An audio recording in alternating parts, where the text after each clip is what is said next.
إلى الله بإذنه وسراجا منيرا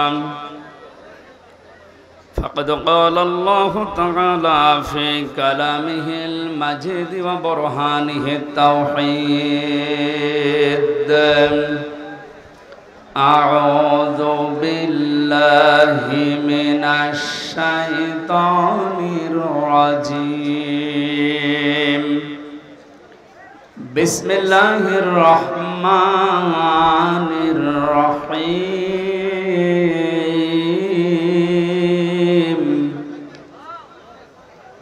يا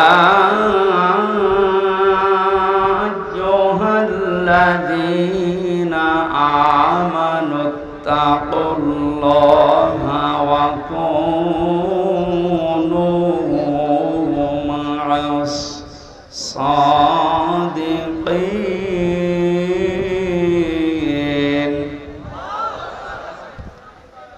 اتقوا الله وكونوا مع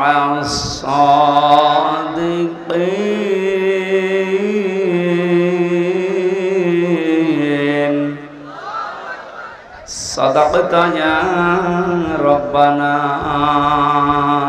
اللهم صل على سيدنا مولانا محمد وعلى آل سيدنا مولانا আলহামদুলিল্লাহ। এত কথা বলেন কেন? কথা বন্ধ করেন, এমনি সময় কম দেখছে না।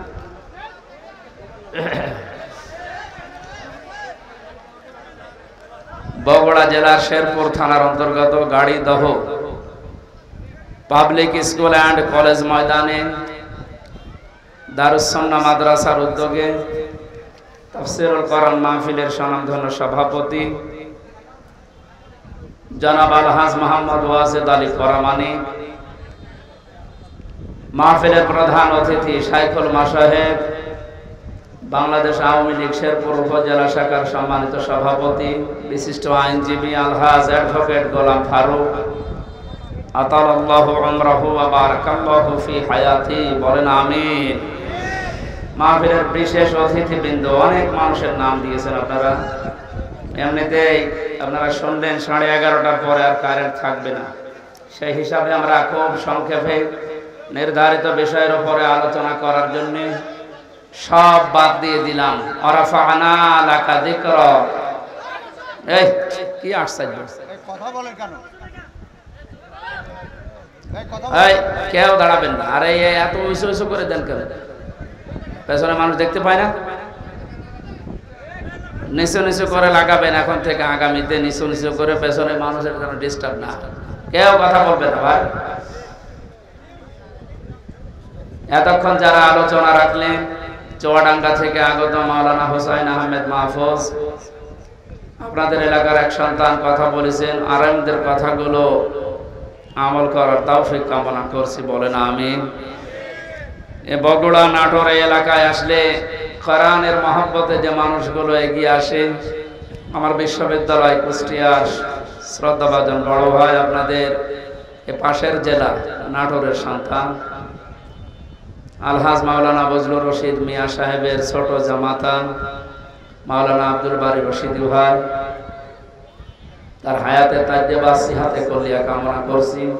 উপস্থিত আছেন এলাকার সন্তান মাওলানা রেজাউল করিম ফারুকি ভাই সহ নামনা জানা অন্যান্য ওলামা ইকরাম, সম্মানিত উপস্থাপক ভাই, সামনে বসা মুসলমান ভাইরা, পর্দার আড়ালের সম্মানিতা মা এবং বোনেরা, প্রশাসনের ভাইরা, প্রাণ প্রিয় বগুড়াবাসী, দল মত নির্বিশেষে কোরআনের অনুষ্ঠানে আখিরাতের পুঁজি তৈরি করার জন্য যারা এসেছি, বলেন আলহামদুলিল্লাহ। বিশ্বনবী জানিয়েছেন, কোরআনে কারিমের জন্য যে সময়টুকু মানুষ দুনিয়ায় ব্যয় করবে, মরণের পরে ওই সময়ের ওই সম্পদের হিসাব আল্লাহ নেবেন না। এই হাদিস অনুযায়ী আমরা যদি আমল করতে পারি, আমাদের জীবন, আমাদের সম্পদ দুনিয়াতে যতটুকু পেয়েছি এটা যেন কোরআনের পেছনে ব্যয় হয়। বিশ্বনবী বলেন, মান করাল কোরআনা ফাস্তাযহারাহু ফাহাল্লা হালালাহু ওয়া হাররামা হারামাহু আদখালাহুল্লাহুল জান্নাহ ওয়া শাফাআহু ফি আশারাতিন মিন আহলি বাইতিহি কুল্লুহুম ক্বাদ ওয়াজাবাত লাহুন নার। ইবনে মাজাহ শরীফের হাদিস। অনেক আলেম এখানে বসে আছে, শব্দের দিকে খেয়াল করেন। আল্লাহ পাক বলেন, বিশ্বনবী মুহাম্মদ রাসূলুল্লাহ আমাদেরকে জানিয়েছেন এটা, মান ক্বারাআল কোরআনা, যে ব্যক্তি আল্লাহর এই কোরআন পড়ে। কোরআন পড়া বলতে আমরা চারটা বিষয় বুঝি। শুদ্ধ করে পড়া, এর মর্ম মানে বোঝা, এর উপর নিজের জীবনকে সেট করা, আর এইটা মানুষকে মানার মতো পরিবেশ তৈরি করে দেওয়া। কোরআন পড়া বলতে কয়টা বিষয় পেলাম? আপনি এবার মিলান তো, আপনি আসলে কোরআন পড়েন কিনা।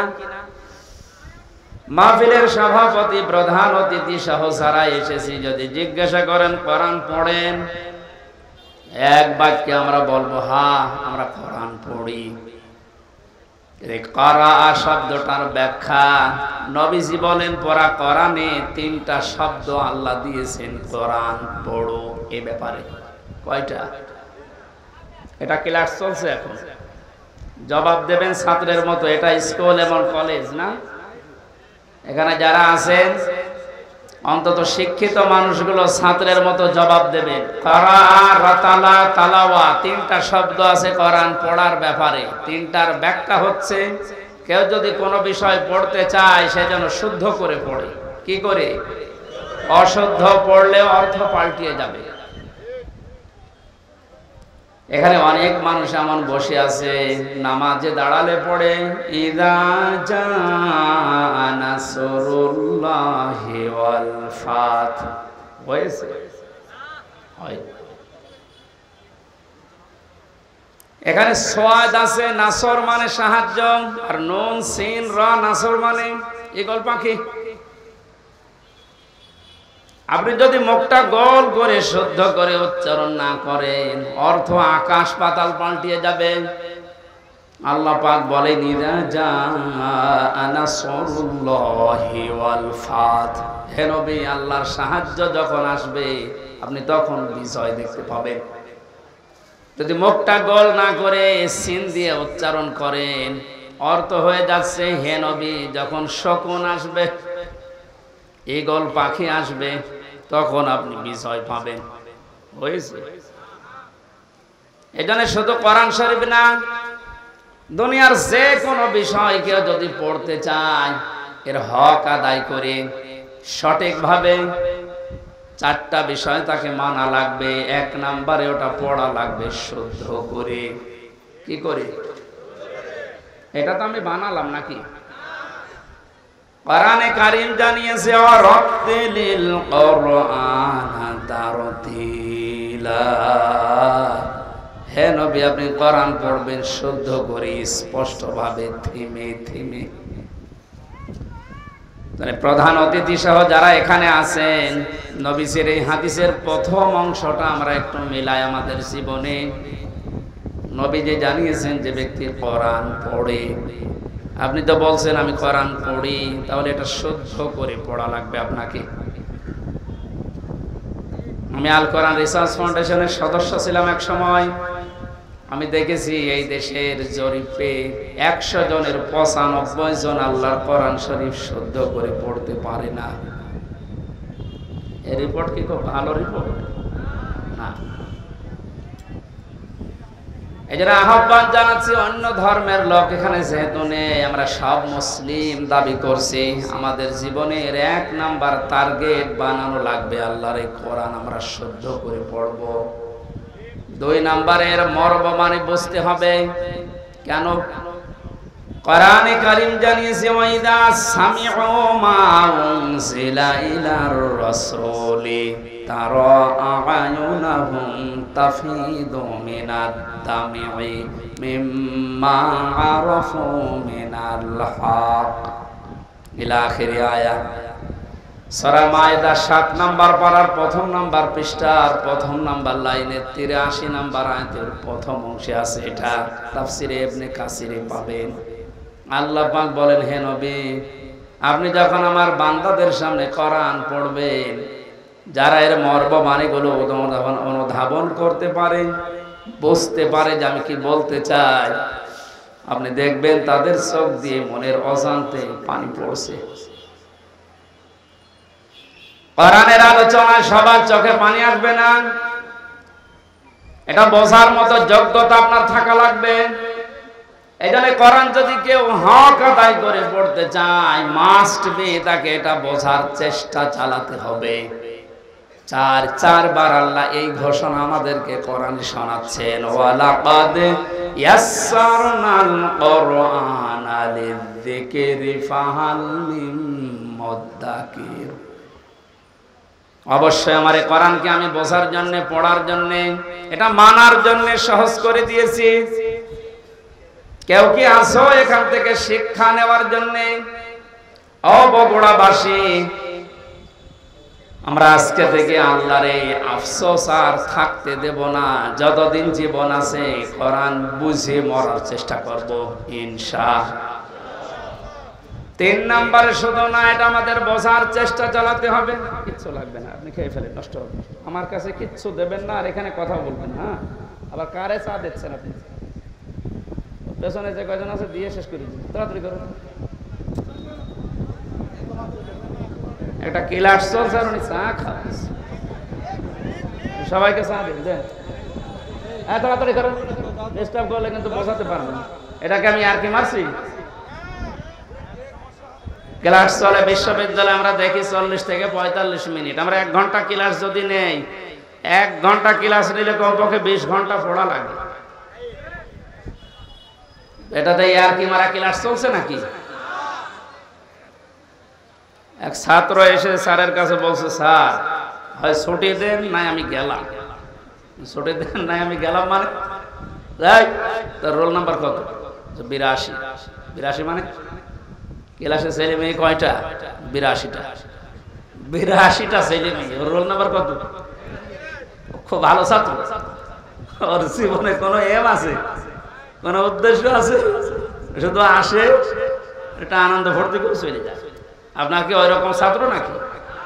আজকে যখন এসেছেন এই প্রচন্ড গরমে কষ্ট স্বীকার করে, অন্তত 1টা ঘন্টায় যেন কিছু বাড়ি নিয়ে আমল করার জন্য যেতে পারে। আমি যে শব্দগুলো বোঝাচ্ছি খুব কঠিন কঠিন শব্দ, এতদিন আপনি শোনেননি।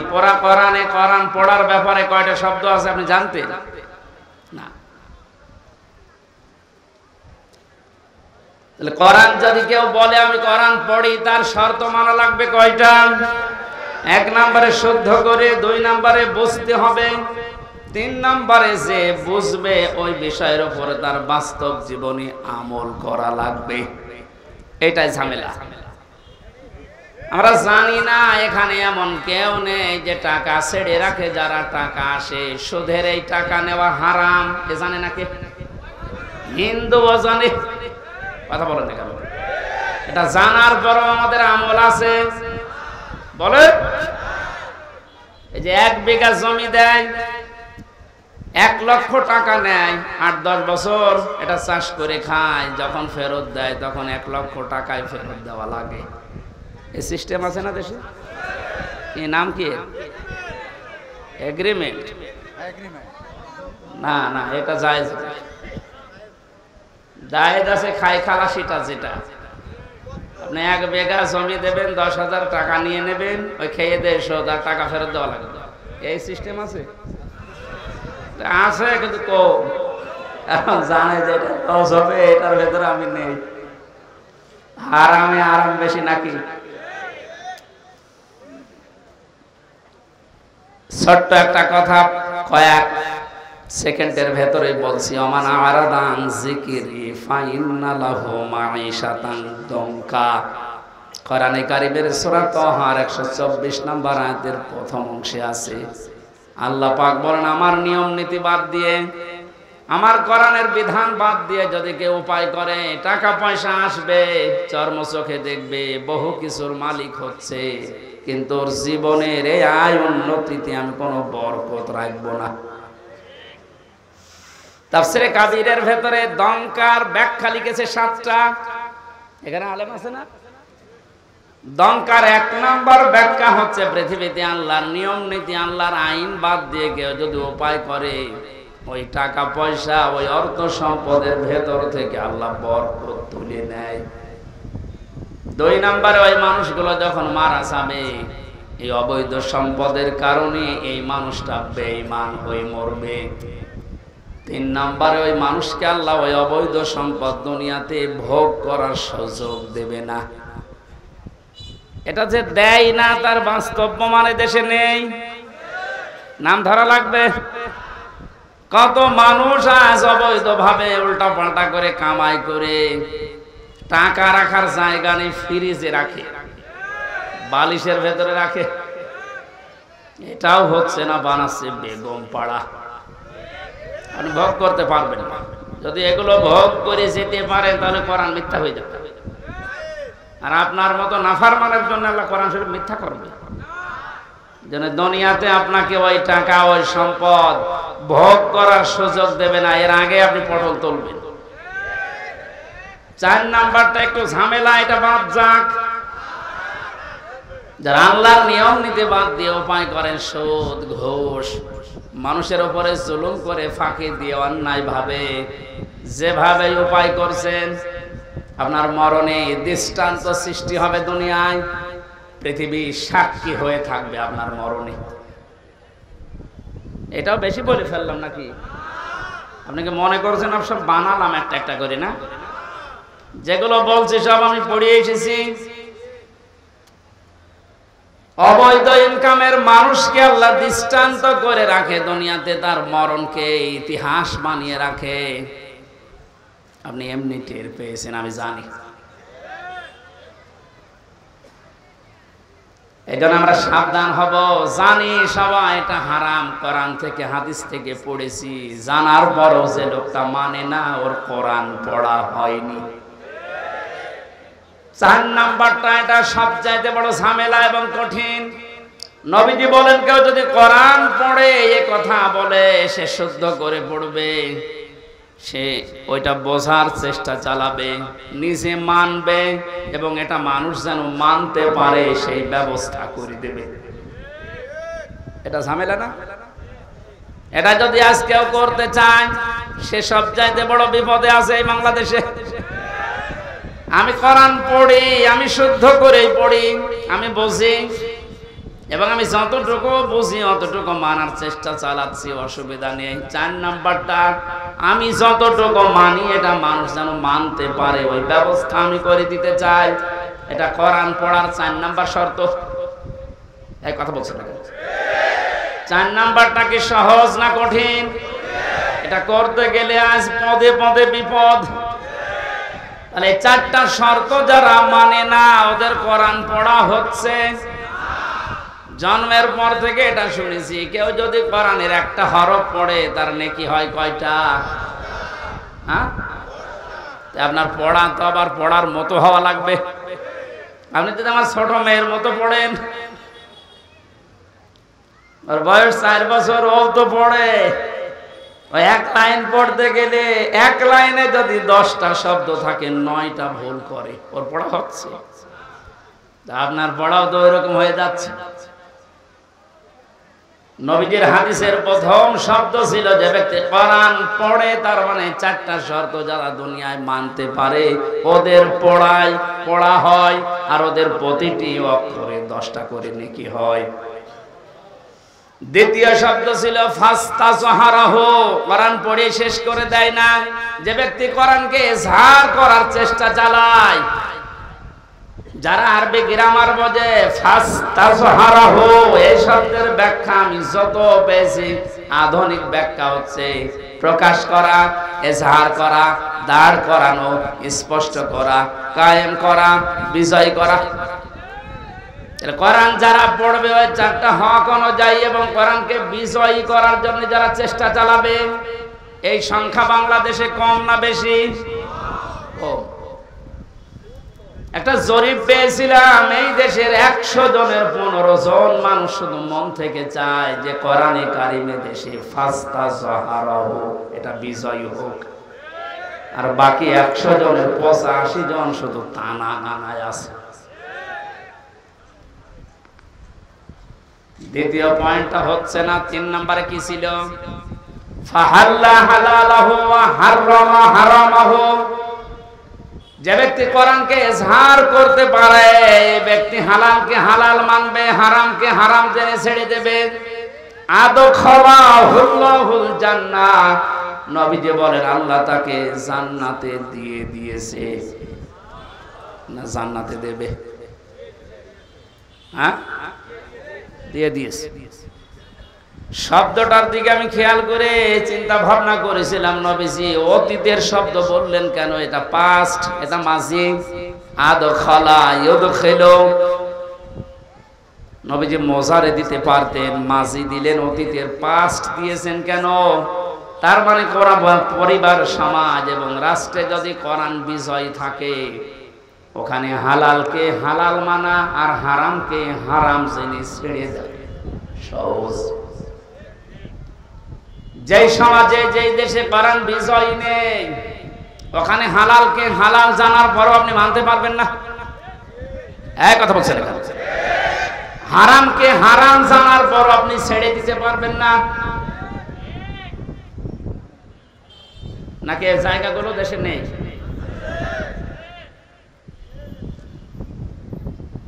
এই জন্য প্রতিটি শব্দের আগে দেখবেন ফা দেওয়া আছে। মান ক্বারাল কুরআনা ফাস্তাজহারাহু ফাহাল্লা হালালাহু, সব ফা দিয়ে আরম্ভ।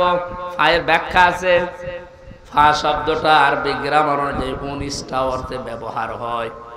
এখানে যে ফা দিয়ে নবী যে বাক্যগুলো আরম্ভ করছেন, প্রতিটির পেছনে লুকিয়ে আছে আগেরটা যদি মানতে পারো পরের ফল দেখতে পাবে। তা আপনি কোরআন পড়ছেন কি করে? আপনি নিজে এবার টের পান 4টা শর্ত মিলছে না। কোরআনকে ইজহার করার জন্য, বিজয় করার জন্য আপনার কোনো কার্যকারী ভূমিকা নেই। তাহলে হালালকে আপনি হালাল জেনে মানবেন কি করে? হারামকে হারাম জানার পরে ছেড়ে দেবেন কি করে? আদখালাহুল্লাহুল জান্নাত পরে, এর পরের শব্দে পেয়েছি ওয়াশাফাআহু ফি আশারাতিন মিন আহলি বাইতিহি কুল্লুহুম ক্বাদ ওয়াজাবাত লাহুন নার। বিশ্বনবী বলেন, সত্যি যদি আল্লাহ রাব্বুল আলামিনের হারামকে হারাম জানার পরে তুমি ছেড়ে দিতে পারো, হালালকে হালাল জেনে আঁকড়িয়ে ধরতে পারো, আল্লাহ তোমাকে শুধু জান্নাতে দেবে না, তোমার সুপারিশে পরিবারের 10 জন মানুষকে জান্নাতে দিয়ে দেবে। যাদের উপরে জাহান্নাম অবধারিত হয়ে গিয়েছিল। তাহলে যে কোরআন শুনতে এসেছে, আপনি বুঝলেন এর মর্যাদা কোথায়? আল্লাহ পাকে হাদিসটা আমাদের প্র্যাকটিক্যাল লাইফে সেট করার তৌফিক দেন, বলেন আমিন। দরুদ আর সালাম পড়ছে আমাদের নবী মুহাম্মদুর রাসূলুল্লাহ সাল্লাল্লাহু আলাইহি ওয়াসাল্লামের প্রতি। মহান আল্লাহ তার যে সমস্ত নাম আছে, এই নামগুলো দুনিয়াতে কয়েকটা নবীর নামের শেষে দিয়েছেন। তার ভেতরে আমাদের নবীকে আল্লাহ দিয়েছেন রাউফুর রহিম, খুলুকিন আযীম। ইব্রাহিম নবী আলাইহিস সালামকে, ইসমাইল নবীকে দিয়েছিলেন গোলামিন হালিম, আমার সহনশীল বান্দা। ইসহাক নবীকে ডাক দিয়েছিলেন গোলামিন হালিম, আমার জ্ঞানী বান্দা। আর মুহাম্মদুর রাসূলুল্লাহকে দিয়েছেন খুলুকিন আযীম, আমার মহান বান্দা। এত বড় চরিত্র আমার নবী মুহাম্মদুর রাসূলুল্লাহকে আমি দিয়েছি, কিয়ামত পর্যন্ত মানুষ শুধু অনুসরণ করে যাবে, এর কোল কিনারা খুঁজে পাবে না। বলেন সুবহানাল্লাহ। সেই নবীর আদর্শ আজ আমাদের সামনে পড়ে আছে। জন্ম থেকে মৃত্যু পর্যন্ত তাকে বাদ দিয়ে আপনি কাকে আদর্শ মেনে চলেন? আপনার বিবেককে প্রশ্ন করেন। আল্লাহর ঘোষণা দেওয়া একটা আদর্শ আছে দুনিয়ায়, কয়টা? বলেন বলেন। আল্লাহ নিজে ঘোষণা দিয়েছেন যে এই আদর্শটা মেনে চলো। ইয়াসিন ওয়াল কুরআনিল হাকীম। ইয়া মানে হে, সিন মানে সাজ্জেদ।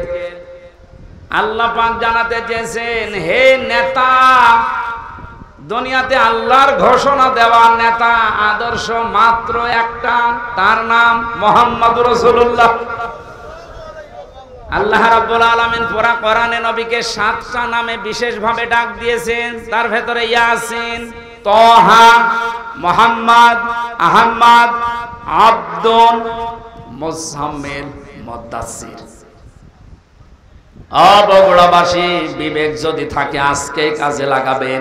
আল্লাহর ঘোষণা দেওয়া নেতা আদর্শ যার নাম তিনি জানিয়েছেন মুহাম্মদুর রাসূলুল্লাহ, সেটা বাদ দিয়ে যদি পৃথিবীর কাউকে আপনি অনুসরণ করেন, অনুকরণ করে চলেন, আপনি মরতে দেরি, জাহান্নামে যেতে দেরি হবে না। এইটা আমি বানালাম না, এটা আমি মানছি। ইমাম বুখারী রাহমাতুল্লাহ আলাইহি বুখারী শরীফ লেখার আগে একটা কিতাব লিখেছেন, আল আদাবুল মুফরাদ। এখানে একটা হাদিস তিনি এনেছেন, 6 প্রকার মানুষকে আল্লাহ বিনা বিচারে, বিনা হিসাবে, কোনো হিসাবও নেবে না, বিচারও করবে না, মরণের পরে তাদেরকে আল্লাহ জাহান্নামে পাঠিয়ে দেবে।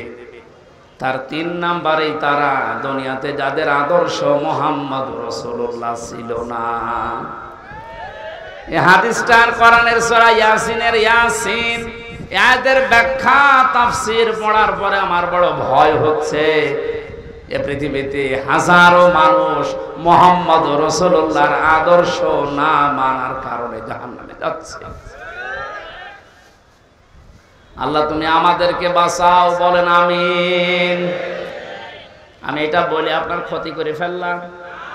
হ্যাঁ, আপনি তো ধরা খাবেন। চোখ বন্ধ হওয়ার পরে আপনি এখনই ধরা খাবেন। নবীজির একটা কথা 100 ভাগের 1 ভাগও মিথ্যা নেই। যাদের আদর্শ এখনো ঠিক হয়নি, মুহাম্মদুর রাসূলুল্লাহ বাদ দিয়ে বলছেন এখনই তওবা করে পরিবর্তন হবে, নয়তো আপনার কোনো হিসাব নেই, বিচার নেই, আপনি মরে গেলেই বিনা হিসাবে, বিনা বিচারে জাহান্নামী। আল্লাহ তুমি আমাকে সহ যারাই আমরা এসেছি এটা বুঝে মানার তৌফিক এখনই দান করো। আরো জোরে বলেন। কোরআনে কারিমের 6666 আয়াতের মাত্র একটা আয়াত পড়েছি, সূরা তাওবা 119 নাম্বার আয়াত। আমরা তেলাওয়াতকৃত আয়াত তাফসীর আকারে কথা বলবো ইনশাআল্লাহ, আল্লাহ যেন তৌফিক দেন। আউযু বিল্লাহি মিনাশ শাইতানির রাজীম। বিসমিল্লাহির রহমানির রহিম।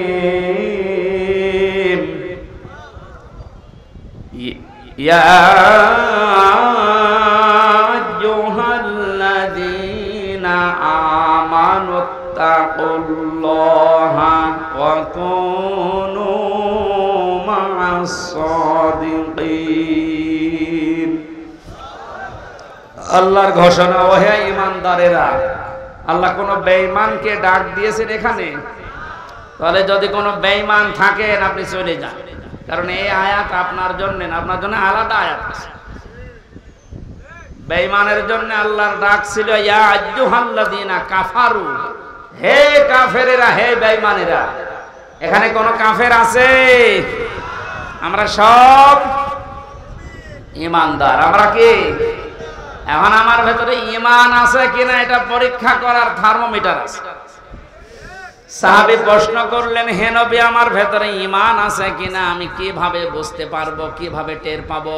আমি তো নামাজ আদায় করি, রোজা রাখি, কাবা শরীফ তাওয়াফ করি। আল্লাহর নবী বলেন, যত 2টা কাজ তোমার ভেতরে দেখতে পাও, ইজা সাররাতকা হাসানাতুকা ওয়া সাআতকা সাজ্জিয়াতুকা।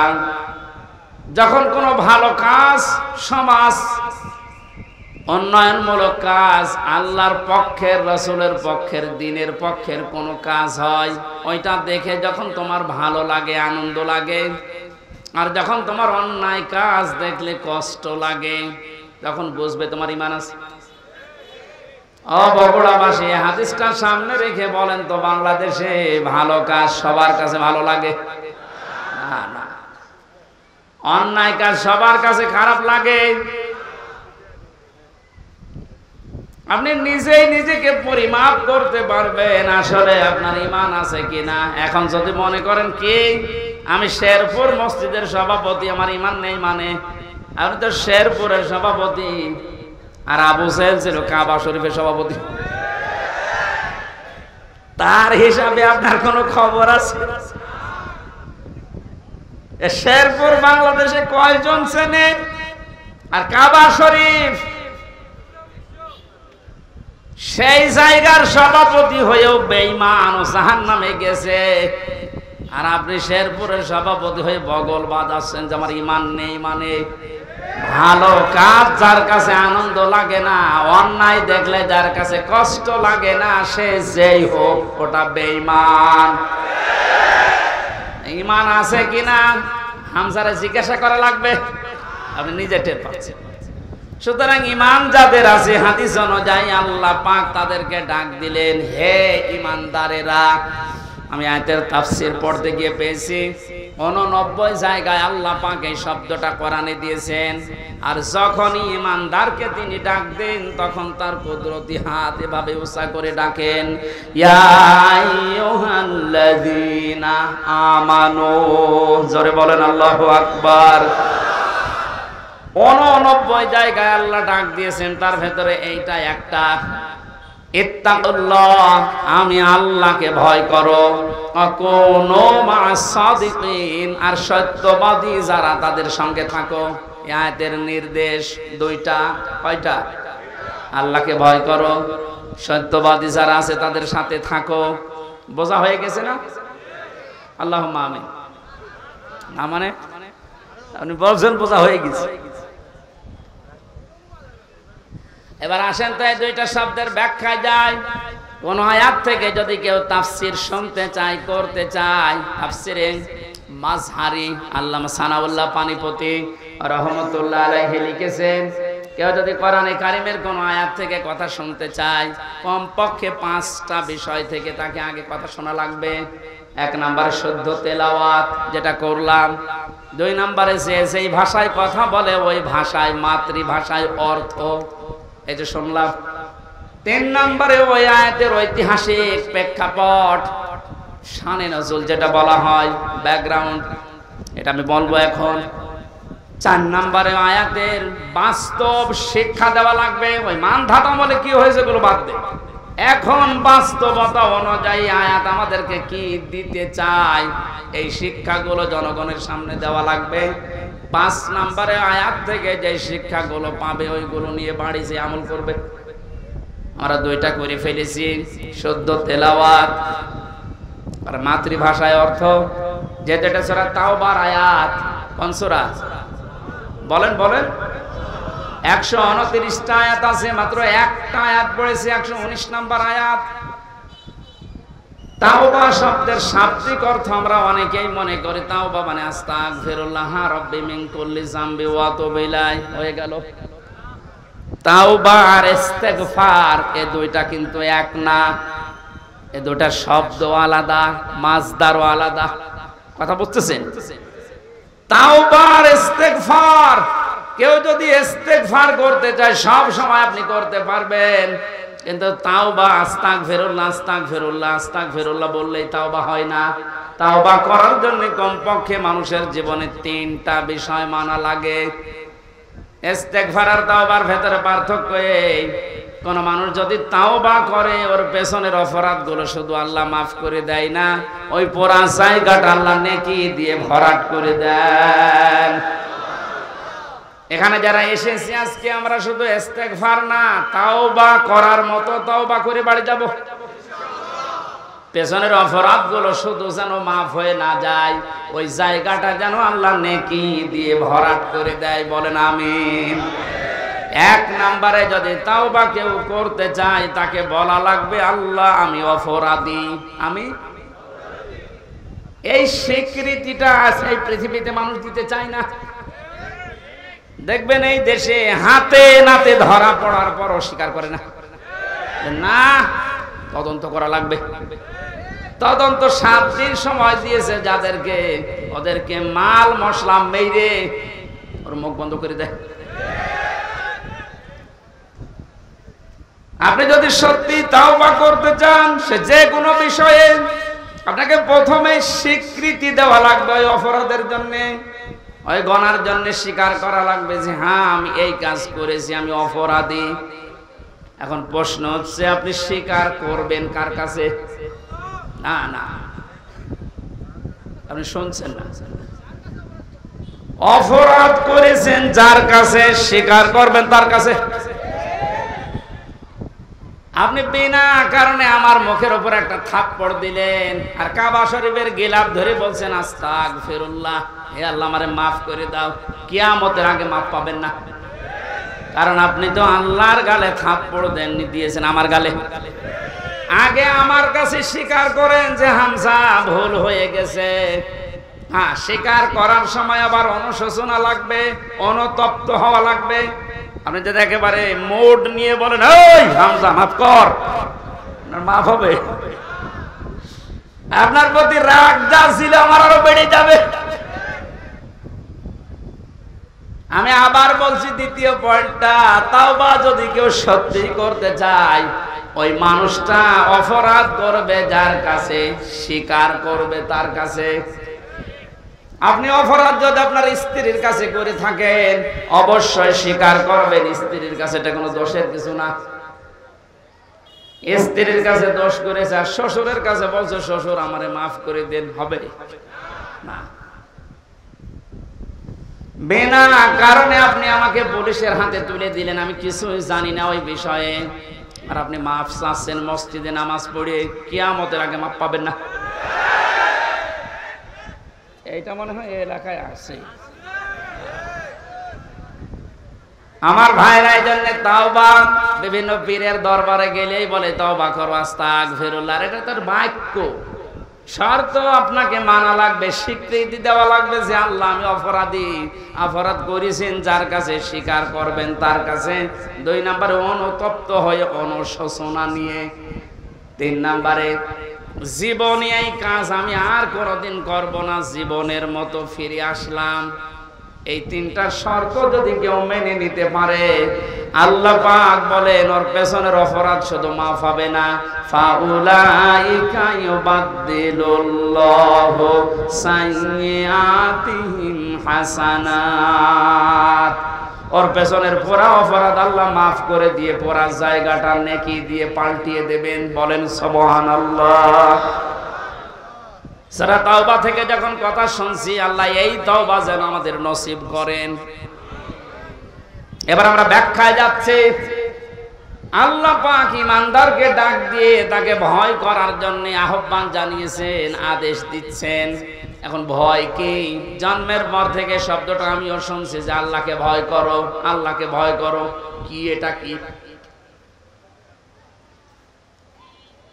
তাকওয়ার যে ব্যাখ্যাগুলো আমরা বলি, আধুনিক ব্যাখ্যা হচ্ছে যে যেই বিষয়ে কাজে আছে ওই বিষয়ের জ্ঞান অর্জন করে প্রশিক্ষণ নিয়ে ওই কাজ আঞ্জাম দেওয়ার নাম হচ্ছে তাকওয়া। আমি আবার বলছি, যে যেই কর্মজীবনে আছেন, যে যে জায়গাটা দখল করে আছেন, ওই বিষয়ের উপরে জ্ঞান অর্জন করে দক্ষতা প্রশিক্ষণ নিয়ে ওই কাজে আঞ্জাম দেওয়ার নাম হচ্ছে তাকওয়া। না, হয়নি। আমি আবার বলছি, তাকওয়া মানেই শুধু আমার মতো জুব্বা গায়ে দিয়ে, বড় পাগড়ি গলায় নিয়ে, হাতে তসবিহ নিয়ে শুধু সুবহানাল্লাহ সুবহানাল্লাহ বলা না। তাকওয়া মানে যে যেখানে আছেন ওই জায়গায় ওই জায়গার জ্ঞান অর্জন করে, দক্ষতা প্রশিক্ষণ নিয়ে দক্ষতা অর্জন করে ওই কাজ আঞ্জাম দেওয়ার নাম তাকওয়া। এটা যদি আজ বাংলাদেশে থাকতো, আমরা অনেক উপরে চলে যেতাম। অধিকাংশ মানুষকে এমন দায়িত্ব পালন করতে দেখা যায়, ও বিষয়ে কোনোদিনের পড়াশোনা নেই, দক্ষতা নেই, প্রশিক্ষণ নেই, আন্দাজে ওই কাজে হাত দিয়ে তার 12টা বাজায় আরো বেশি। নিচে নামা লাগবে? ঠিক আছে। তাকওয়ার দ্বিতীয় ব্যাখ্যা হচ্ছে আল্লাহর নিষিদ্ধ কাজগুলো জানার পরে শুধু ছেড়ে দেওয়া না, ঘৃণা করে ছেড়ে দেওয়ার নাম তাকওয়া। কথা বুঝতেছে? আল্লাহ আমাদেরকে তাকওয়া অর্জন করার মাধ্যমে 9টা উপকার করতে চেয়েছেন। দুনিয়াতে কেউ যদি তাকওয়াবান হতে পারে, তাকওয়া মানে কি শুধু বাগায় দেওয়া, শুধু জিকির করা, যেখানে যেই কাজে আপনি হাত দিয়েছেন, হ্যাঁ আপনি লেবার, কোনো অসুবিধা নেই, আপনি গাড়ি সারেন মনে করেন, গাড়ির মিস্ত্রি, ওই বিষয়ের উপরে লেখাপড়া করে, ওই বিষয়ে প্রশিক্ষণ নিয়ে দক্ষতা অর্জন করে ওই কাজকে সুচারুরূপে আঞ্জাম দেওয়ার নাম কি? আরো জোরে বলেন। আর চাইনার দিকে তাকান, দিন দিন উন্নতি এমনি করছে, এইটা থাকার কারণে। ওরা যে যে বিষয়ের উপরে দক্ষতা অর্জন করে লেখাপড়া, আমি ছেলে যখন ছিলাম 3টা বছর, কয়েকজন চাইনিজ আমার সাথে ছিল, ওরা কি টাকা পয়সার ঝামেলার কারণে ধরা পড়েছিল, দিয়েছে আমার পাশের রুমে। ভাষা তো বুঝতাম না, কিন্তু কর্মদক্ষতা, ওদের যে কাজ কারবার ভেতরে এত বুদ্ধি, জীবনে কোনোদিন কল্পনাও আসে না যে এই পানির বোতল দিয়ে এই কাজ করা যায়। ও ছাতা ওইটা করে দেখাচ্ছে। তো এই বিষয়ের উপর ওদের লেখাপড়া আছে, কর্মদক্ষতা আছে এবং প্রশিক্ষণ নিয়েছে, এই জন্য দিন দিন ওরা উপরে উঠতেছে। আজ আমরা ওদের মতো যদি তাকওয়াটা বুঝতাম আর বাস্তবে কাজে লাগাতাম, আমার মনে হয় যে ষড়যন্ত্র কয়েকদিন আগে প্রধানমন্ত্রী শেখ হাসিনা যে আশঙ্কা করেছে বাংলাদেশ নিয়ে, পার্বত্য চট্টগ্রামের কয়েকটা জেলা, মায়ানমারের কিছু অংশ আর ইন্ডিয়ার কিছু অংশ নিয়ে সাদা চামড়ার যারা আছে তারা কিন্তু গোপন আন্দোলন চালাচ্ছে। এটা একটা স্বাধীন খ্রিস্টান রাষ্ট্র ঘোষণা দেবে। প্রধানমন্ত্রী 14 দলের সাথে গোপন বৈঠক করে যে কয়েকটা কথা শেষের দিকে জানিয়েছে, তার ভেতরে এটা একটা। ওনারে আশঙ্কা যদি সত্যি হয়, আপনি চর্মচোখে দেখবেন এদের ভাগ হয়ে সুদানের মতো, দক্ষিণ সুদান, পূর্ব তৈমুরের মতো খ্রিস্টান একটা স্বাধীন রাষ্ট্র এই এলাকায় চলছে। এটা খুব ভালো সংবাদ নাকি? আমাদের কর্মদক্ষতা, তাকওয়ার এই ব্যাখ্যা যেটা আধুনিক ভাবে করা দরকার, এটা আমাদের করা দরকার। আল্লাহ আমাদেরকে ওই পর্যায়ে যাওয়ার তৌফিক দেন, বলেন আমিন। যে যে বিষয়ে আপনার ছেলেটা, আপনার মেয়েটা যে বিষয়ে অভিজ্ঞতা ছোটকাল থেকে দেখবেন, যেদিকে মন আছে, ওই বিষয়ে আপনি তাকে তুলে দিন। সবাইকে আলেম হওয়া লাগবে, সবাইকে ইঞ্জিনিয়ার হওয়া লাগবে না। যে যে বিষয়ের দিকে যেতে চায়, ধাবিত হতে চায়, ভালোবাসে, ওই বিষয়ে যেন জ্ঞান অর্জন করার জন্য রাস্তা পায়, তাকে ব্যবস্থা করে দেন। ও কর্মদক্ষতা অর্জন করে, ও প্রশিক্ষণ নিয়ে ওই কাজকে সুচারুরূপে আঞ্জাম দিতে থাকলে দুনিয়া এবং আখেরাত দুইটাই আমাদের জন্য সফল হবে ইনশাআল্লাহ। আমি যে 9টা উপকারের কথা বলতে চাচ্ছিলাম, যেহেতু আর 10 যা কারেন্ট চলে গেল, আমি তো মনে করছিলাম এখনো 10 মিনিট থাকবে। জেনারেটর আছে? এই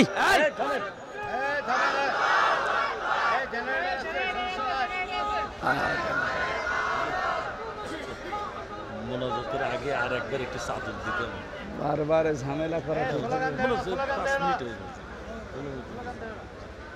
বুঝছে, কিন্তু একবার এতক্ষণ সময় নিলেন আবার। সুবহানাল্লাহ, আলহামদুলিল্লাহ, লা ইলাহা ইল্লাল্লাহ। সুবহানাল্লাহ, আলহামদুলিল্লাহ, লা ইলাহা ইল্লাল্লাহ, লা ইলাহা ইল্লাল্লাহ, মুহাম্মাদুর রাসূলুল্লাহ। আল্লাহুম্মা সাল্লি আলা সাইয়্যিদিনা মাওলানা মুহাম্মাদ।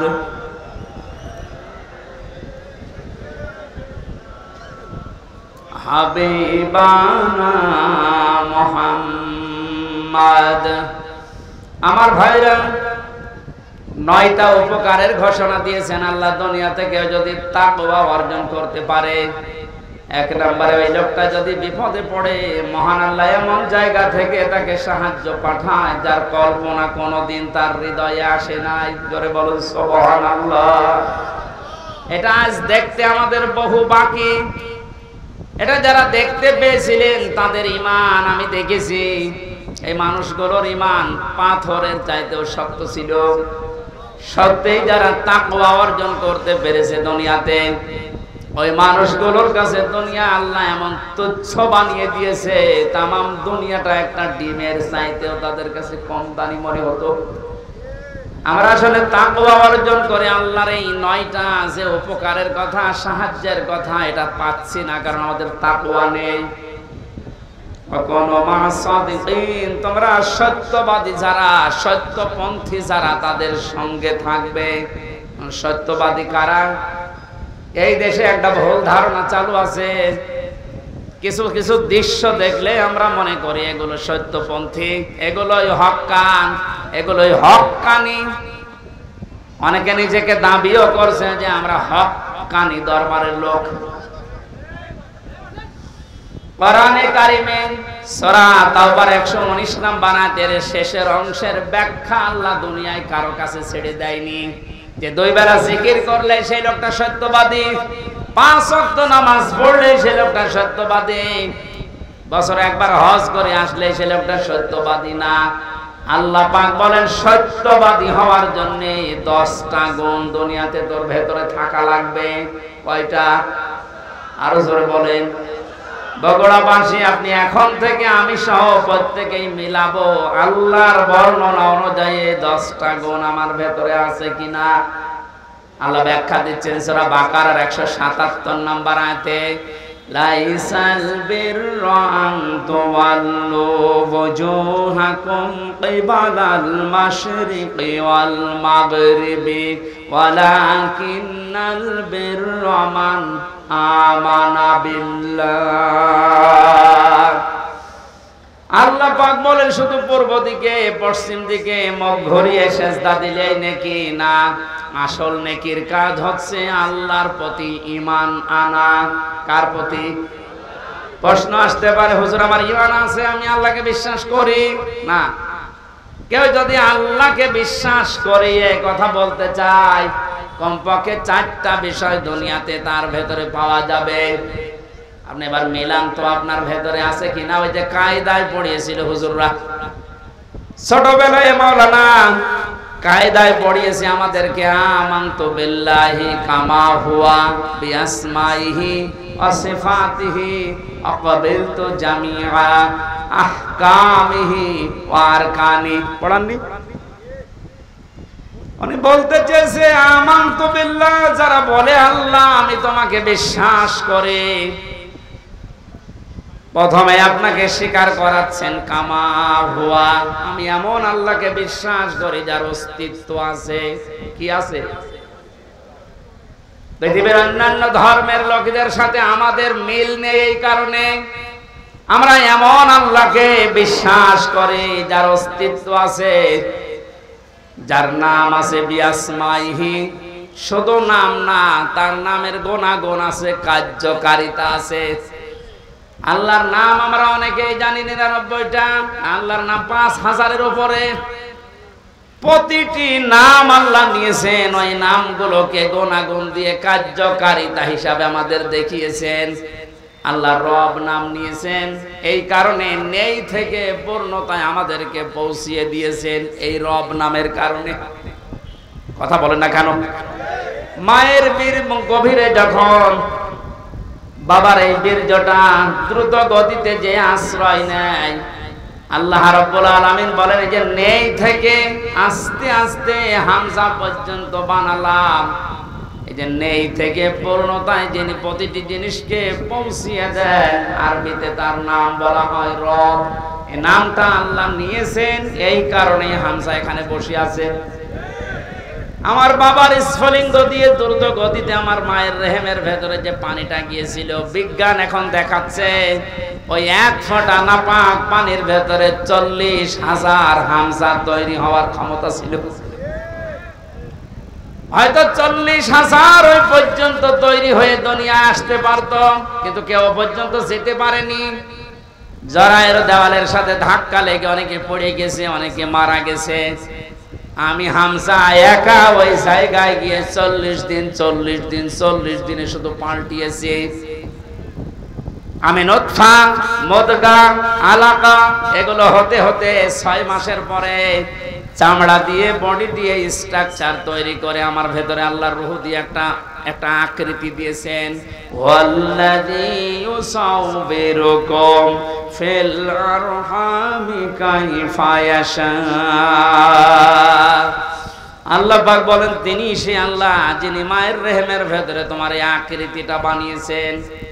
তোমার মার বাবার পক্ষ থেকে আটটা জিনিস ওই নাপাক পানি দিয়ে আল্লাহ বানিয়েছিলেন। চুল, রগ, হাড় আর পর্দা, রক্ত, গোশত, চর্বি আর চামড়া। আল্লাহ পাক বলেন আমার নাম যে রব, এই কারণে আমি আল্লাহ নিজে 5টা জিনিস তোকে দিয়েছি হামজা। ওয়া জাআলা লাকুমুস সামাআ ওয়াল আবসার ওয়াল আফইদা ইলা আখিরি আয়াত। এটা সূরা নাহলের 78 নম্বর আয়াতের মাঝের অংশে আছে। আল্লাহ পাক বলেন শ্রবণ শক্তি, দর্শন শক্তি, বাক শক্তি, আকেল শক্তি আর ঘ্রাণ শক্তি, এই 5টা জিনিস আমি আল্লাহ আমার রব নামের কারণে তোকে দিয়েছি। 8 5 13টা জিনিস যখন এক হয়, ছেলে হবে না মেয়ে হবে, আকারটা আমি আল্লাহর সিদ্ধান্ত অনুযায়ী তৈরি হয়। তাহলে ছেলে হয় মেয়ে হয় যারা মন খারাপ করি, এটা মন খারাপের বিষয় না, এই সিদ্ধান্ত কার? আমার বোর। বলেন ছেলে হলে মেয়ে হলে যারা মন খারাপ করে স্ত্রীর উপরে, প্রকার আনতে তারা যেন আল্লাহর সিদ্ধান্তের উপরে নারাজ। আমি সহ যারা এই জাহিলিয়াতে আছি আল্লাহ তাদেরকে যেন মুক্তি করেন, বলেন আমিন। ছেলে হোক মেয়ে হোক, কারো দোষ আছে? স্বামীর দোষ আছে? আল্লাহ রাব্বুল আলামিন বলেন 8 5 13টা জিনিস যখন এক হয়ে যায়, 6 মাস পার হয়ে যাওয়ার পরে একে আমি দুনিয়াতে আস্তে করে বের করার সিদ্ধান্ত নেই। আল্লাহু আখরাজাকুম মিন বুতুনি উম্মাহাতিকুম লা তা'লামুনা শাইআ। মায়ের পেট থেকে আস্তে করে দুনিয়ার ময়দানে আমি আল্লাহ তোকে নিয়ে আসলাম। এমন অবস্থায় নিয়ে এসেছিলাম যখন কিছু খেতে পারতিস না, এই জন্য আমি আল্লাহ তোর মায়ের স্তনে 6 মাস আগেই তোর জন্য খাবার আমার রব নামের কারণে গরম করে রেডি করে রেখেছি।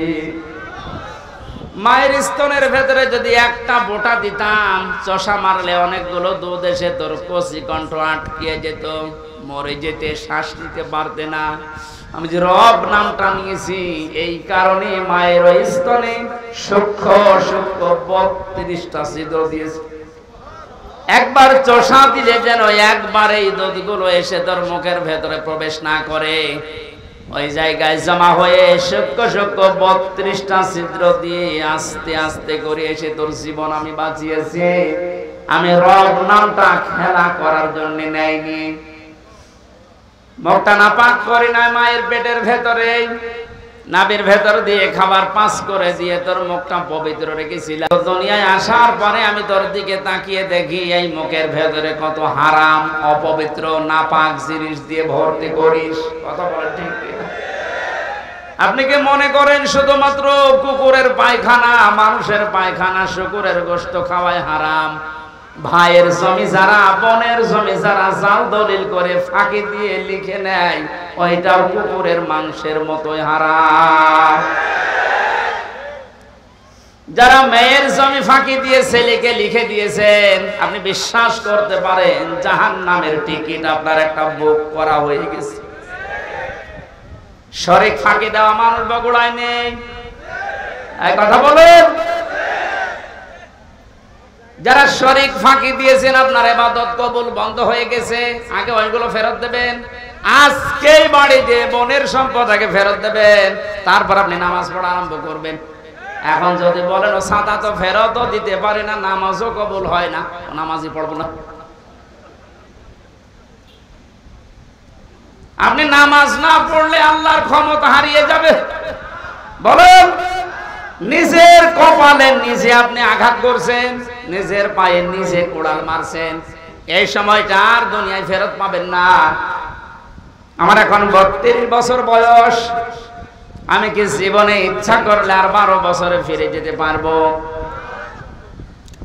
আজকের মাহফিলের প্রধান অতিথি, ওনার বয়স মনে করেন এখন 60 বছর। কিয়ামত পর্যন্ত যে চেষ্টা করে 12 বছরে ফিরে যেতে পারবে, যে সময়টা পার করে ফেলেছি আর কোনোদিন ফেরত পাবেন না। সুতরাং এইটাই আমাদের হায়াতের আসল জীবন। এইটার জন্য আল্লাহ একটা কসম দিয়েছেন, ওয়ালা আসরি ইন্নাল ইনসানা লাফি খুসর। আল্লাহ বলেন তোর হায়াতের কসম, তোর হায়াতের কসম, সময়ের কসম, সাবধান, জীবনটা হেলায় খেলায় নষ্ট করে ধ্বংস করে দিও না। পেছনের দিকে তাকাও আর ভাবো, এই সময়টা যেহেতু আর ফেরত আসছে না, সামনে যতটুকু হায়াত আছে এটা আমার কাছে একটা নিয়ামত। এটা কি? ফামান সুহসিহা আনিন নার ওয়া উদখিলাল জান্নাতা ফাকাদ ফাজ ওমাল হায়াতুদ দুনিয়া ইল্লা মাতাউল গুরুর। আল্লাহ রাব্বুল আলামিন বলেন, হে পৃথিবীর মানুষেরা, দুনিয়ার জীবনে বেশি দিন ক্ষমতায় থাকা, বেশি টাকা পয়সা গাড়ি বাড়ির মালিক হওয়া, শরীর স্বাস্থ্য মোটা হওয়া, ভালো হওয়ায় সফলতা না। সফল মানুষ তো ওইটা যাকে আমি আল্লাহ মরণের পরে জাহান্নামের আগুন থেকে মাফ করে দিয়ে জান্নাতি বলে ঘোষণা দেব, এইটাই সফলতা। আর এটা পাওয়ার জন্য দুনিয়ার জীবনে কি করা লাগবে? আস্তে আস্তে করে আপনি জাহান্নামের অন্যায় কাজগুলো ছেড়ে দিয়ে দিয়ে জান্নাতের ভালো ভালো কাজের দিকে এগিয়ে যাবেন। সুতরাং এই দেশে আমরা যারা অন্যায়, অবৈধ, শয়তানি কাজ কারবার আস্তে আস্তে ছেড়ে দিয়ে মানবতার পক্ষে, ইসলামের পক্ষে এই কাজগুলো আস্তে আস্তে যারা আঞ্জাম দিতে পারবো, আপনি বুঝবেন আল্লাহ আপনাকে এই দুনিয়াতে জাহান্নামের পথ থেকে জান্নাতের দিকে এগিয়ে দিচ্ছে। আপনি সফল। আমাল হায়াতুদ দুনিয়া ইল্লা মাতাউল গুরুর, এই শব্দটা আল্লাহ এত কঠিন ভাবে কোরআনে দিয়েছেন। হে পৃথিবীর মানুষেরা, ভালো করে শোনো, দুনিয়ার জীবন কিন্তু একটা ধোঁকা। একটা কি? আপনার সন্তান আপনার জন্য ধোঁকা, স্ত্রী ধোঁকা, টাকা পয়সা, ক্ষমতা, প্রভাব, প্রতিপত্তি, সবগুলো আল্লাহ বলেন ধোঁকা। বিশ্বাস যদি না হয়, মিথ্যা মিথ্যায় চোখ বন্ধ করে দেখেন এগুলো কেমন ধোঁকা। আল্লাহ এই ধোঁকাটা এখনই আমাকে বোঝার তৌফিক দিন। ও বগুড়াবাসী, এটা যত তাড়াতাড়ি বুঝতে পারবেন তত তাড়াতাড়ি আপনার কল্যাণ হবে। আপনি যদি এখনই বোঝেন যে হ্যাঁ এগুলো আসলে ধোঁকা, আপনার অন্যায় অবৈধ কাজের ভাগ দুনিয়ায় কেউ নেবে না, অথচ অবৈধ কাজ করে যা কামাই করবেন ওগুলো ভাগ নেওয়ার জন্য হাজারো মানুষ বসে আছে।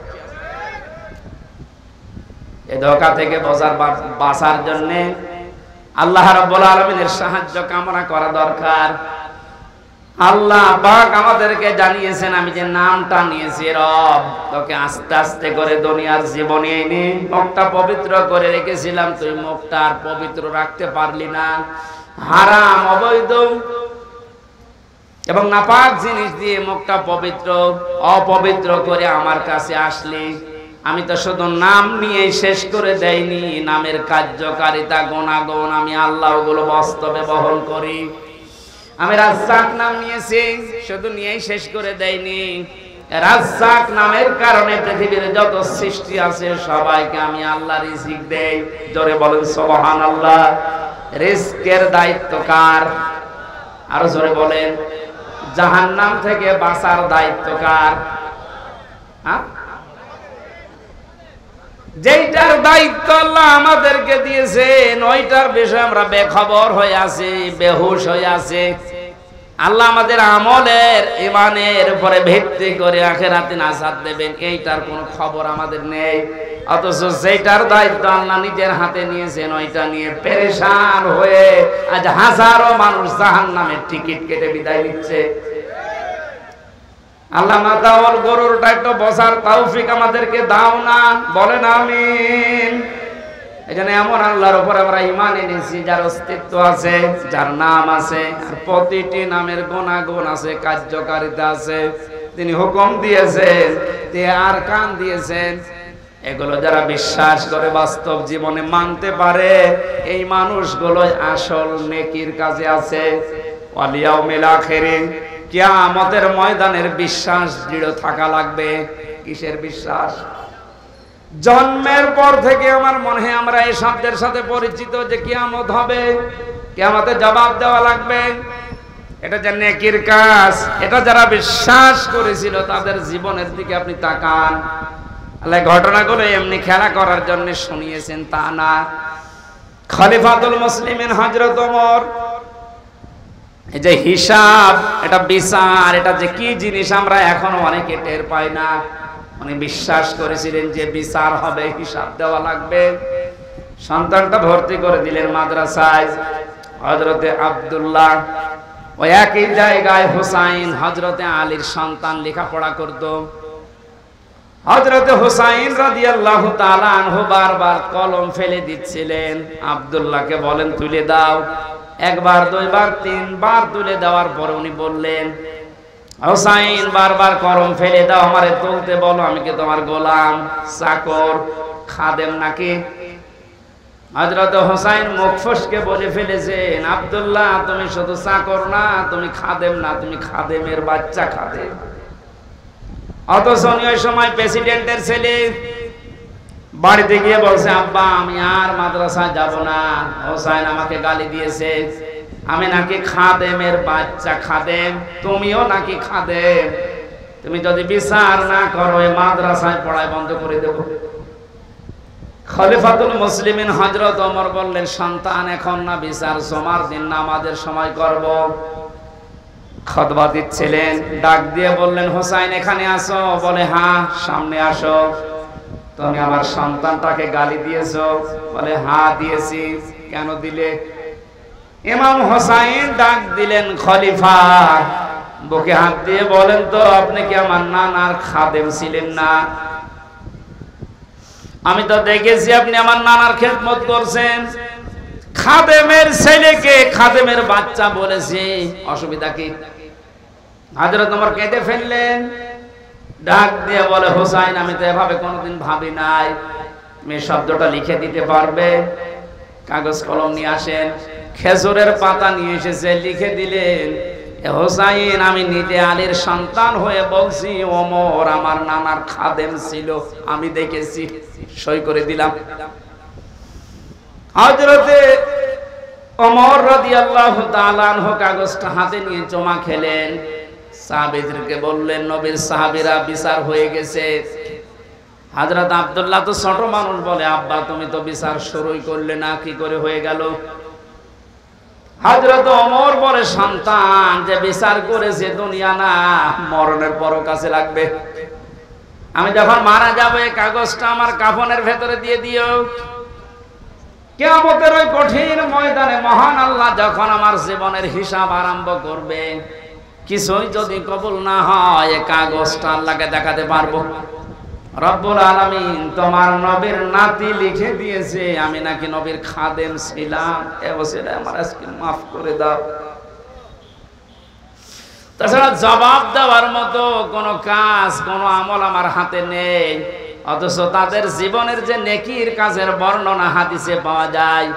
নবীজি বলেন, আকাশের তারকাকেও যদি গণনা করে একদিন শেষ করে ফেলতে পারবে, কিন্তু ওমর মুসলমান হওয়ার পরে যে নেকির কাজ করেছিল কোনদিন কেউ গণনা করে শেষ করতে পারবে না। এই মানুষটা যদি কিয়ামতে জবাব দেওয়া লাগবে, এই টেন্ডেন্সিতে এত ভয়ে থাকে, এত টেনশনে থাকে, আমাদের অবস্থান কোথায়? নেকির কাজ শুধু পশ্চিম দিকে মুখ করে নামাজ পড়লে হয় না, আল্লাহর প্রতি ঈমান আনা, কিয়ামতে জবাব দেওয়া লাগবে আল্লাহর সামনে দাঁড়িয়ে, এই বিশ্বাস দৃঢ় করা, এটা নেকির কাজের মূল। এটা যতদিন পর্যন্ত আমাদের দেশের 1628 জন মানুষের ভেতরে বদ্ধবল না হবে, এই দেশটা ততদিন দুর্নীতি মুক্ত হবে না। মালায়েকাতে ফেরেশতাদের বিশ্বাস করা, আল কিতাবে কিতাবে বিশ্বাস করা, অন্নাবিয়িন নবীদেরকে বিশ্বাস করা, ওয়াতাল মালা আলা হুব্বিহি দাবিল কুরবা, আল্লাহর মহব্বতে নিজের সম্পদ চাহিদা থাকার পরও যারা নিকট আত্মীয় স্বজনের জন্য ব্যয় করে। ও বাংলার জনগণ, এই গুণটা আজ বাংলাদেশে কার ভেতরে আছে আপনি তাকান। নিজের প্রয়োজন থাকার পরেও নিজের সম্পদ যারা নিজের নিকট আত্মীয় এতিম মিসকিন অসহায় বন্যাগ্রস্ত মানুষদের পাশে যারা দাঁড়ায় এই মানুষগুলো আল্লাহর ভাষায় সত্যবাদী, এরাই মুত্তাকি। মুত্তাকি সত্যবাদী খোঁজার জন্য আমেরিকায় যাওয়া, সৌদি আরবে যাওয়া দরকার নেই। এই 10টা গুণ যে বলছি একটা একটা করে আপনি মিলান। দুনিয়ায় যারা নামাজ কায়েম করার জন্য চেষ্টা চালায়, সম্পদ থাকলে যারা যাকাত দিয়ে দেয়, যারা ধৈর্য ধারণ করে বিপদে আপদে মুসিবতে, দুনিয়ায় কোন বিষয় যদি একবার ওয়াদা দিয়ে ফেলে জীবন চলে গেলেও তারা ওয়াদা রক্ষা করে। উলাইকাল্লাযীনা সাদাকু ওয়া উলাইকা হুমুল মুত্তাকুন। কোরআনে কারীমের সূরা বাকারার 177 নম্বর আয়াতের শেষে আল্লাহ জানিয়েছেন এরাই ঈমানের দাবিতে সত্যবাদী, আর এরাই হচ্ছে আমি আল্লাহর নিকটে মুত্তাকি। জোরে বলেন সুবহানাল্লাহ। আল্লাহ কোরআনের এই আয়াতগুলো আমাদের জীবনে সেট করার তৌফিক দিন, বলেন আমিন। এই মাহফিলটা মাদ্রাসার উদ্যোগে, ওনাদের টাকা পয়সা কালেকশন হয়নি, যারা টাকা পয়সা এনেছিলেন দিতে পারেননি এটা দয়া করে দিয়ে যান। ওনারা ঋণী হয়ে গেলে মাহফিল আর হবে না। এখানে ভলান্টিয়ারদের উনি ডাকতেছেন, যদি ভলান্টিয়ার থাকে। আমার আসলে গলায় তো পারছে না, ওই ভাইকে দায়িত্ব দিলাম, একটু বলেন তো ভাই। সম্মানিত হাজিরিন, আপনারা জানেন ব্যয়বহুল একটা মাহফিল হচ্ছে আমাদের আমির হামজা ভাই অত্যন্ত গুরুত্বপূর্ণ আলোচনা। আপনাকে বসে ইলাহা ইল্লা আনতা সুবহানাকা ইন্নী কুনতু মিনাজ জালিমিন। রব্বানা যালামনা আনফুসানা ওয়া ইল্লাম তাগফির লানা ওয়া তারহামনা লানাকুনান্না মিনাল খাসিরিন। রব্বুল আলামিন বগুড়া জেলার শেরপুর গাড়িদহ এই মাদ্রাসা উদ্যোগে মাহফিলের দিকে তুমি তাকাও। হাজার হাজার বান্দা বান্দি আমরা, রাত 12টা বেজে যাচ্ছে, এ গভীর রজনী পর্যন্ত কোরআনে কারীমের কথা যারা চাতক পাখির মতো শুনেছে, এই মানুষগুলোকে এর উপরে আমল করার তৌফিক তুমি ভিক্ষা দাও। এ মাহফিলের আয়োজন করতে গিয়ে যারা শ্রম দিল, আল্লাহ এদের শ্রমকে কবুল করো। সওয়াবগুলো তুমি মুহাম্মদ রাসূলুল্লাহর রওজায় পৌঁছিয়ে দাও। দুনিয়ার মাটির নিচে যারাই ঘুমিয়ে আছে, আমরা এদের মতো কিছুদিন পরে অসহায় হয়ে যাব আল্লাহ। আমরা তাদের জন্য মোনাজাতে দোয়া করছি, আগামী প্রজন্ম যারা আসবে তারা যেন আমাদের জন্য এভাবে দোয়া করে, রব্বির হামহুমা কামা রব্বায়ানি সাগীরা। আল্লাহ তাআলা মা হারিয়ে বাবা হারিয়ে যে মানুষগুলো হাত তুলেছে, তুমি তাদের মুখের দিকে কাকুতি মিনতির দিকে তাকাও। নবীজি মাঝে মাঝে মায়ের কবরের পাশে যে কাঁদতেন, সাহাবীরা বলে হুজুর আপনি কাঁদেন কেন? বিশ্ব নবী বলেন সাহাবীরা আমার মায়ের ওই ছোটবেলার আদরের কথা আমার মনে পড়ে গেছে। রব্বুল আলামিন মাহফিলের প্রধান অতিথি অ্যাডভোকেট গোলাম ফারুক তার মা বাবাকে হারিয়েছে, সন্তানের ওসিলায় নাকি তুমি মা বাবাকে মাফ করে দাও। তার হাতের দিকে তার চোখের দিকে তাকিয়ে তার মা বাবাকে তুমি কবরে জান্নাত দিয়ে দাও। মাহফিলের সম্মানিত সভাপতি আমার আরাফাতের ভাই, আল্লাহ তাআলা তোমার হাজি বান্দা তার মা বাবার জন্য দোয়া করছে, তুমি তাকে মাফ করো। এই মাহফিলের আয়োজন করতে গিয়ে যত মানুষ শ্রম দিয়েছে, যে বাড়িতে এসে বসেছিলাম এই বাড়িওয়ালা সহ, এদেরকে যে মা পেটে নিয়েছে মায়ের পেট খাদিজার মতো বানিয়ে দাও। প্রশাসনের যে ভাইগুলো সাহায্য সহযোগিতা করেছে মাহফিলের জন্য, তাদের কবুল করো, মঞ্জুর করো।